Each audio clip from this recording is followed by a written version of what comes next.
Маја Морачанин, пратеничка, председателка на Дом во студио 10. Добро дојдовте.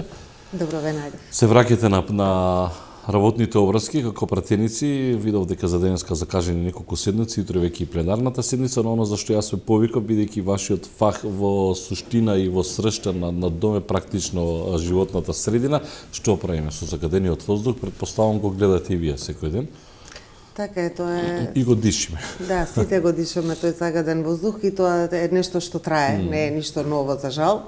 И никако да конечно да видиме подобрување евидентно во таа насока, во спречување на загадувањето на воздухот и да продишеме сите почист воздух, бидејќи со години оваа тема, особено во зимскиот период, е актуелна и потоа некако веќе не е во фокусот, не е во приоритетите до следната зима и некако така. Добро, што се случува?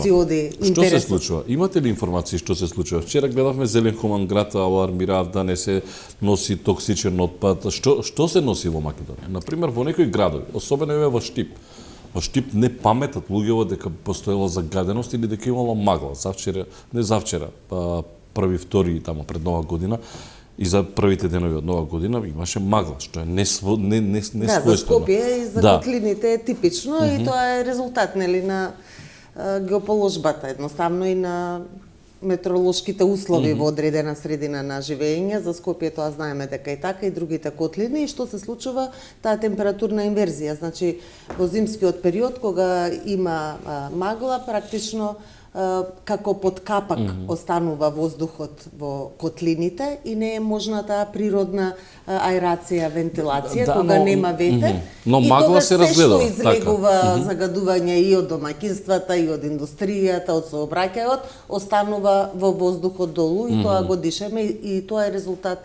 Затоа е загадувањето на воздухот големо. Да, за Штип е некарактеристично и зашто е воздухот во Штип вообичаено почист, бидејќи има ветер. Штип е познат како град на ветерот и така што практично природно прочистување на воздухот има, но еве заради овие навистина невообичаени метеоролошки услови за овој период од годината и тоа делумно и е резултат нели на климатските промени кои што се случуваат на глобално ниво. Не е нормално во јануари месец да имате температури од 15-16 степени, да нема снег и тоа не е само за Македонија, значи тоа е феномен што се случува на глобално ниво. Еве гледаме и во Европа што се случува, тоа се климатските промени кои веќе ги живее светот, а на кои се уште многу малку се обрнува внимание, не само кај нас, туку и на глобално ниво, покрај сите тие самити, се уште не можат да се договорат да се преземат итни мерки, итна климатска акција, што е неопходна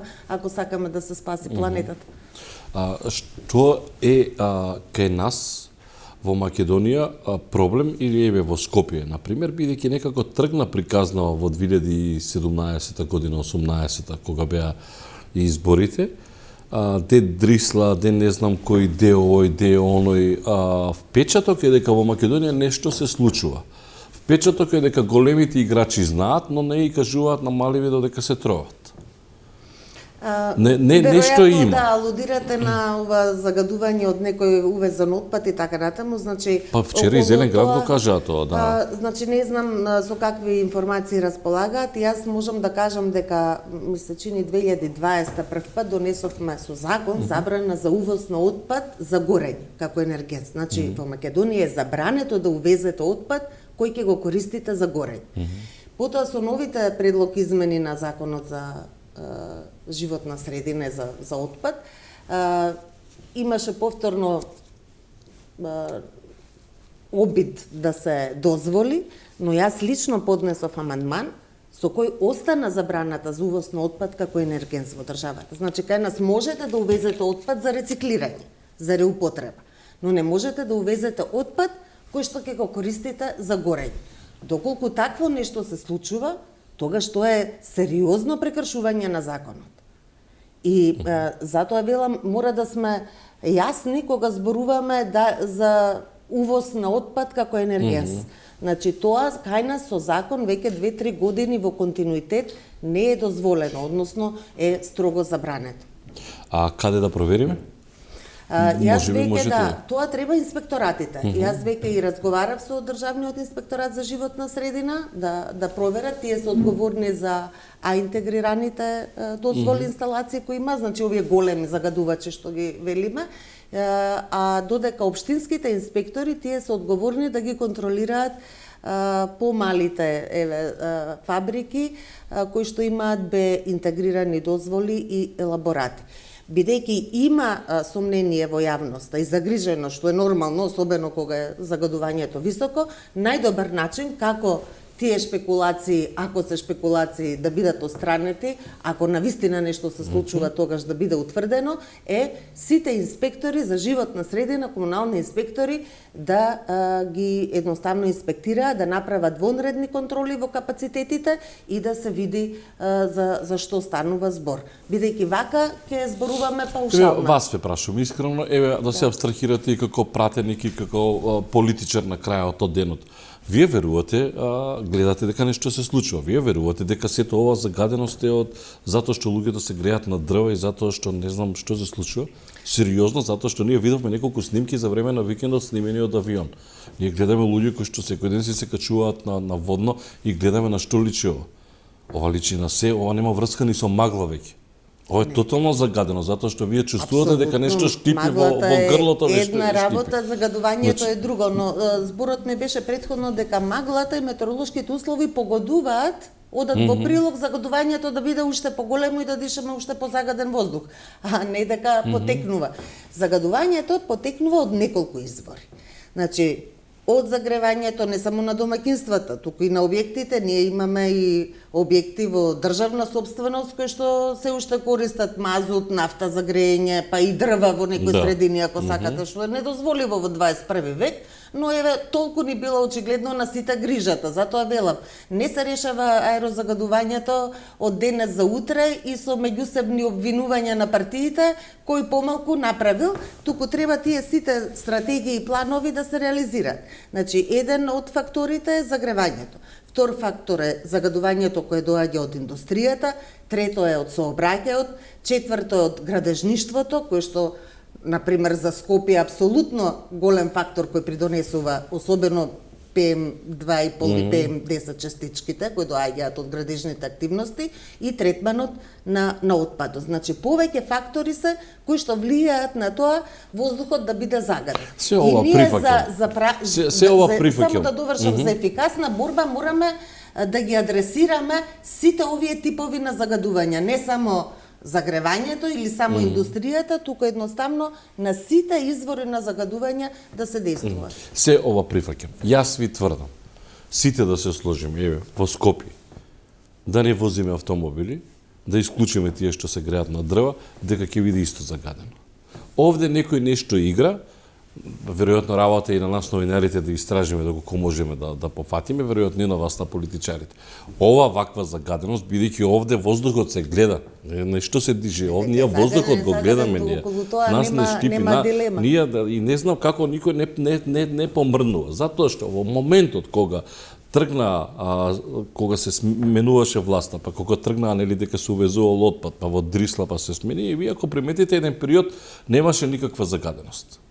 Имаше загаденост, но не беше. Добро, никогаш не било да нема, но... Добро, но не било во ваква мерка. Повтор, инаку пред години сме имале и поголеми концентрации на загадување во воздухот. И по 10, и по 20 пати, да ве подсетам, 14, 15, 16, така што биле и по 1000 микрограми на метар куб. Тогаш видовме дека се увезувал отпад, не знам британски, не знам медицински, радиоактивен, ваков таков се увезувал. И тоа се забрани со закон. Затоа велам, ние може да шпекулираме вака, но дека тоа не се докаже, ние не можеме да кажеме дека загадувањето на воздухот се должи на, не знам, горење на отпад кој што се увезува. Доколку е така, тоа е сериозно прекршување на законот. И ние имаме инспекциски служби за тоа. Она што знам, започнав преска, значи во моментов, овој период сега, од тие големи загадувачи работи само цементарница Усија. И тие имаат некој редовен, континуиран мониторинг на загадувањето, самите, што ги мерат емисиите што ги спуштаат, и тие се во тие гранични вредности на дозволеното, но и покрај тоа направена е таму вонредна контрола, повикана е лабораторија која што ќе го мери загадувањето и мислам да на овие треба резултатите да бидат презентирани пред јавноста. А другите големи загадувачи, колку што сум информирана, во овој период не работат, прават ремонт или од било кои причини практично не работат. Но не видовме од локалните, од градскиот инспекторат, од општинските инспекторати за животна средина, во кои институции, не институции туку, во кои фирми тие биле, кои проверки се направени, дали таму е се во ред. Од загадувањето не доаѓа само од големите фабрики, доаѓа и од малите бизнеси, овие што имаат Б дозволи, например, не знам, тие што имаше исто дека согоруваат некои масла, например во работилници за поправки на возила, маслото кое што е од автомобилите, апсолутно голем загадувач, или овие што се за производство на мебел, дека пак тие го согоруваат остатокот од материјалите кои што во нивниот процес на производство. Значи, многу различни типови на индустрија, ама за точно да знаеме за што зборуваме, мора инспекторите да си работат работата и да направат вонредни инспекции. Практично, една од тие итни мерки во вакви ситуации кога има енормно загадување, сите инспектори да направат вонредни инспекцијски контроли. И евидентно е обично, да, го имате сега се гледа, меѓутоа обично навечер, претпоставувам приметувате, значи е страшно да излезете да навечер е позагаден воздухот, тоа да, ги познати ми се размислувањата дека навечер се испушта нешто, нели, тоа граѓаните обично го коментираат, дека или за време на викенди и така натаму. Па нешто да прават луѓето, не можат да апсолутно, веруваат веќе. Тоа се коментарите. Ја не знам дали користиме газ или користиме дизел. Јас не знам, бидејќи и за дизелот нели беше како една од опциите и дизел и мазот за користење за грејење, меѓутоа кажа дека имале обезбедено газ доволно.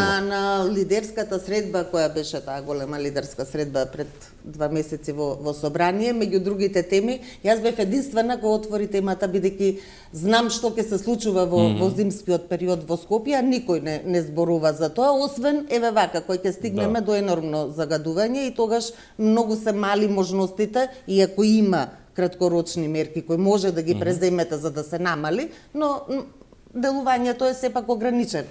И тогаш јас побарав да не се, бидејќи и беше веќе актуелно дека можеби топланите ќе се префрлат да работат на мазут, на дизел, наместо на газ. И за волја на вистината, владата го прифати тој предлог и овие топлани работат на газ, значи исток и запад, освен нели север имаше. Да, кажа дека работат на газ и дека има обезбедено доволно газ за. Оти тоа беше моето барање, дури и по цена да е поскап газот како енергенс во однос на дизел или мазот, заради интерес за животната средина и здравјето на луѓето, да се продолжи работата на газ и ми е драго што тоа беше прифатено. Како партија, претпоставувам и еве ќе можете и да го подигнете вашиот глас и во собранието, бидејќи е навистина нехумано. Што се случува, тоа се случува веќе секоја година. Секоја година. Да, колку и тоа ние како граѓани еве да сме одговорни, односно неодговорни, сепак нешто виси во воздухот што институциите кои што и така немаат некоја доверба, не успеваат до крај да го расчистат. Јас не знам, вие пробајте, видете што е како е, бидејќи приказната дека луѓе што се греат на дрва го загадуваат воздухот и заради автомобилите, мислам дека помалку веќе не држат вода. Затоа велам, не може да се лоцира само кај еден извор на загадување, туку се повеќе.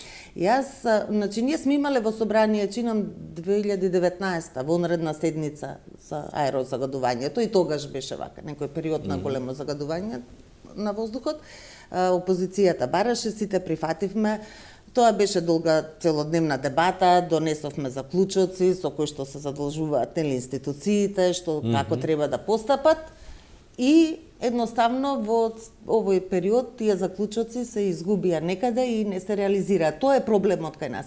Или законски решенија. Во изминатите 2 години апсолутно се донесоа многу добри законски решенија во собранието во однос и на воздухот, и на заштитата на животната средина генерално, ама не се спроведуваат соодветно законите. Например, неодамна летово, мислам, го донесовме тој закон со кој се забранува изградба на нови индустријски капацитети од тешка загадувачка Г1 индустрија на растојание помало од 5 километри од населено место или од заштитено подрачје. Тоа е во насока на ова вие што велите индустријата. И така индустријата мора да биде надвор од населените места.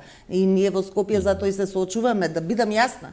Значи ова кога зборуваме дека се во рамките на дозволените гранични вредности, тоа не значи дека не загадува индустријата. Абсолютно. Загадува само во рамки на она што државата и го дозволила. Дали треба да се ревидираат тие критериуми? Мислам дека да.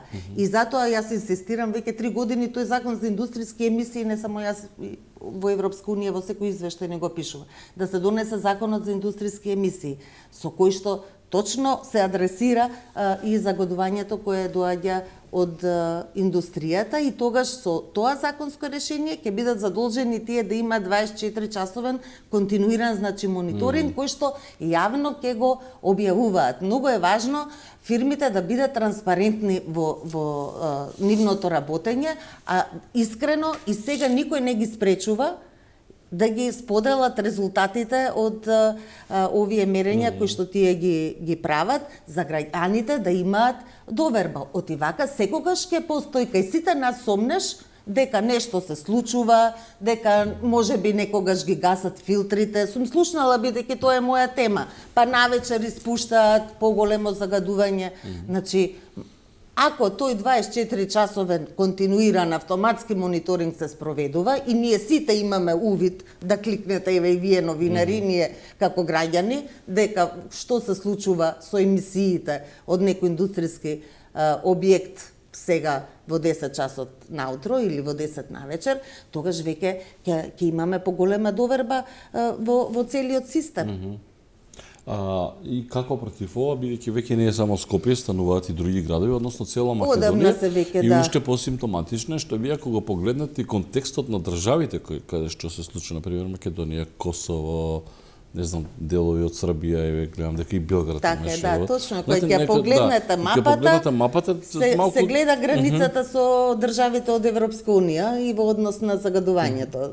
Регионот на Западен Балкан е екстремно загаден, а овие другиве земји што се на запад немаат такво загадување, што се случува исто што некој прави пари, но сметка на граѓаните.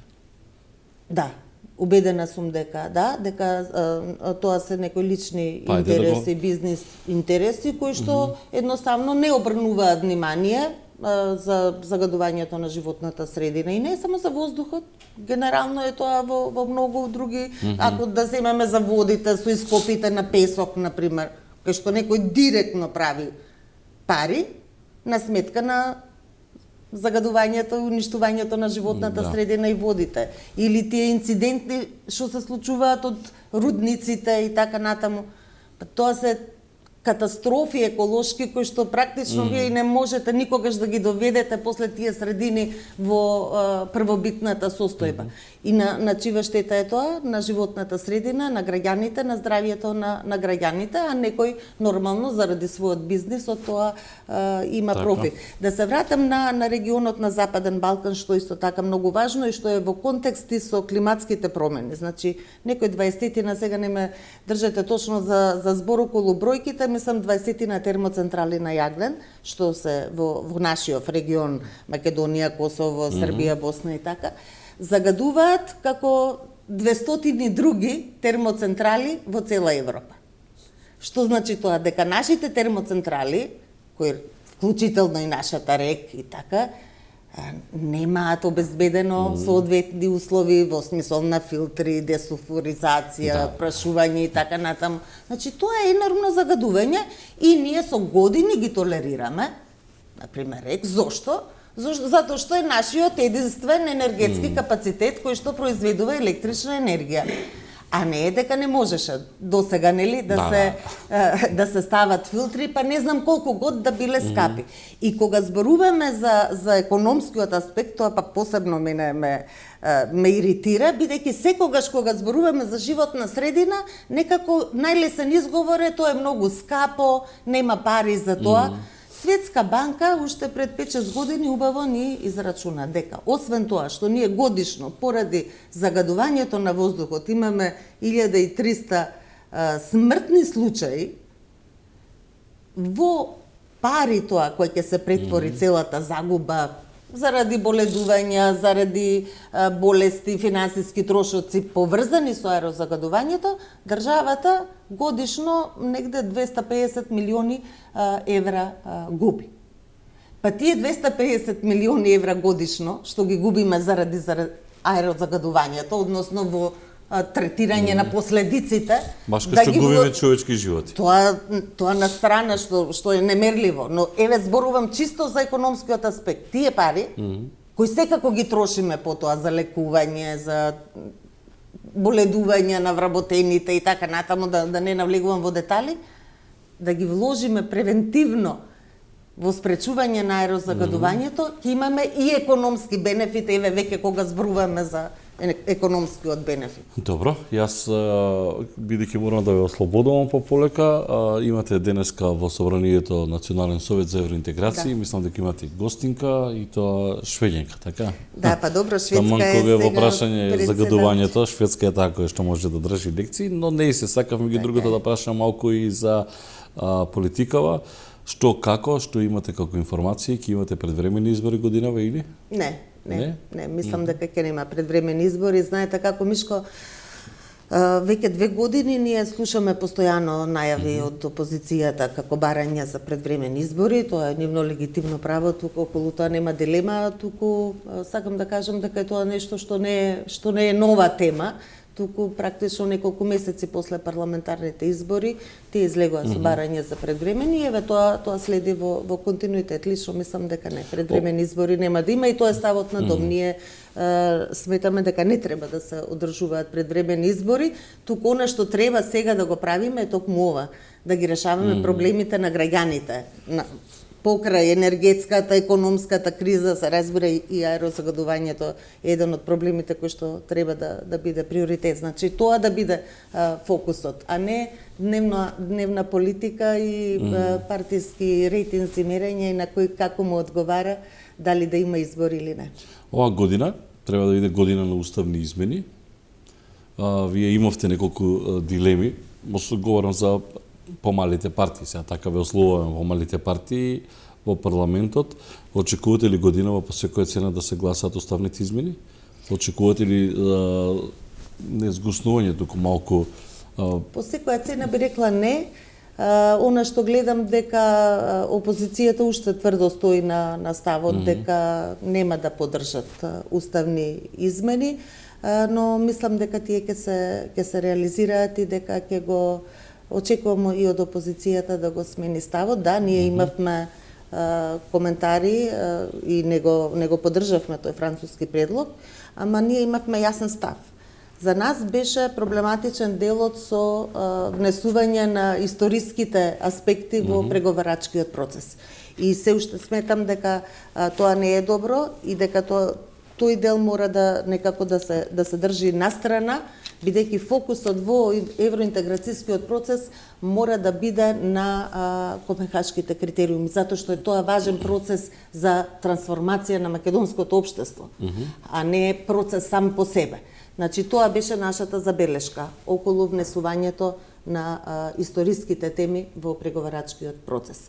Во однос на внесувањето на дел од бугарскиот народ, црногорците, слушам дека има предлози нели за еврејската заедница, торбешите и така натаму. За нас тоа не е спорно. Мислам, ние сме апсолутно со поддршка за мултикултурниот и мултиетничкиот воопшто концепт. Така што околу тоа не гледам причина за загриженост. Не гледам што е спорно и што би можела Македонија да изгуби со внесување на овие народи во уставот. Ние веќе нели имаме делови од други народи.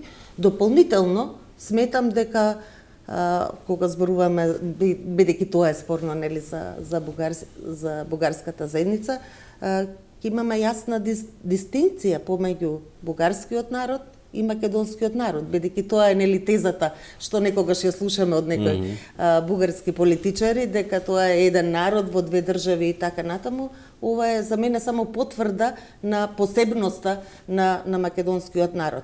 И мислам дека и за граѓаните не е спорна суштината на внесување на бугарскиот народ, бугарската заедница која живее во Македонија во уставот.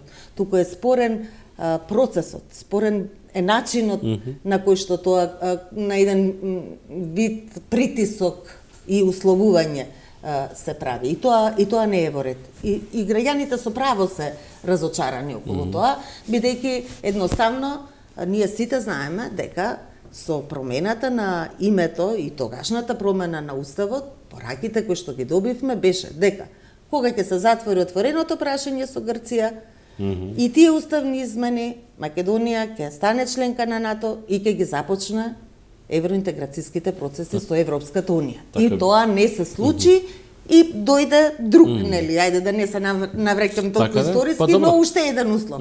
И нормално е дека граѓаните сите ние се чувствуваме навредени. И тоа е нешто што навистина не е во ред. Да не зборувам понатаму изјави навредливи и така натаму од страна на политичари, па клубови. Значи, сето тоа не оди во прилог на добрососедски односи и поддршка. Мислам дека, барем колку следам во последниот период, малку е променета таа реторика, или можеби, или ради нивните проблеми со формирање влада и така натаму, и тие си имаат иако јас очекувам тоа, како ќе наближуваат емизиите за избори, очекувам да повторно се да биде интензивираат таквите моменти, особено со отварање на клубови, но не и се. Тие националистички реторики мора да излеземе од тоа. Целиот овој регион, еве и Бугарија е соседска земја. Значи, ние не може регионот да се движи напред ако се бавиме со ваква дневно политичка реторика во функција на избори. Па еве гледам и кај нив нешто не помина славно таа тема со Македонија. Ако некој мислеше дека така ќе ги придобие гласовите на граѓаните, гледаме дека тоа не се случи и веројатно пак ќе има избори во Бугарија, да. За жал таа реторика, националистички или какви да е, барем во овој регион е видлива. Има се повеќе и гледаме ние што се случува и на северот во Косово. Гледаме и еден коментар ми треба и да ве ослободувам. Партиите, лидерите на политичките партии албанци одат кај Еди Рама. Последниот пат кога беше обвинувањето за тиранска платформа. Сега повторно одат, затоа ја прашав дали ќе има избори. Освен Било Касами не потврдил, тој сака да оди кај Рама, но му пречило да седи на иста маса со Али Ахмети. И сега, како вие го толкувате ова? Малку е, знаете, безобразно е во, можеби прегруб збор, но ги тоа сега што? Па не кажуваат зашто ќе говорат, зашто ќе се... Следам јас од медиумите дека е тоа некој после новогодишен коктел, дека нема политичка агенда и така натаму. Знаете како? Па зашто не го викнали Ковачевски и вако тако е новогодишен? Македонија како држава има одлични релации со Албанија. Билатерални односи. Исто соработуваме во рамки на отворен Балкан. И за мене е тоа важно. На ниво на држава, какви ни се односите, релациите, соработката со државата. Се разбира, политичките партии имаат право да имаат своји релации со кого сакаат, но она што мислам дека треба да се менува не само во Македонија, во регионот, тоа е таа етничка агенда во политичките партии, прво, која после се рефлектира нели и во политичкиот живот во општествата, и дека партиите треба да бидат, јас секогаш инсистирам на тоа, јасно идеолошки профилирани. Тоа е улогата на политичката партија. Не етнички профилирани. Туку каде сте вие со својот вредносен систем во тој политички спектар. Дали сте конзервативни, зелени, социјалдемократи, либерали и така натаму. Затоа што тоа е платформата на која ние како политички партии действуваме и пораките кои ги праќаме до граѓаните да се одвествуваат на нашите политички вредности кои ги застапуваме. Односно тој граѓански концепт да го негуваме и во политичките партии и во општествата во регионот. Имаме изгледа уште многу за учење ние, кога во прашање демократија. Благодарам што бевте во студио 10 и борете се за воздухот. Ќе имате поддршката. Да. Ви благодарам на поканата. Навистина е важно, мислам, да зборуваме за овие теми И не само во зимскиот период кога загадувањето затоа што и во лето има загадување. Апсолутно има. Благодарам уште еднаш, Маја Брачанин, пратеничка, председателка на Дом, во Студио 10, гостинка.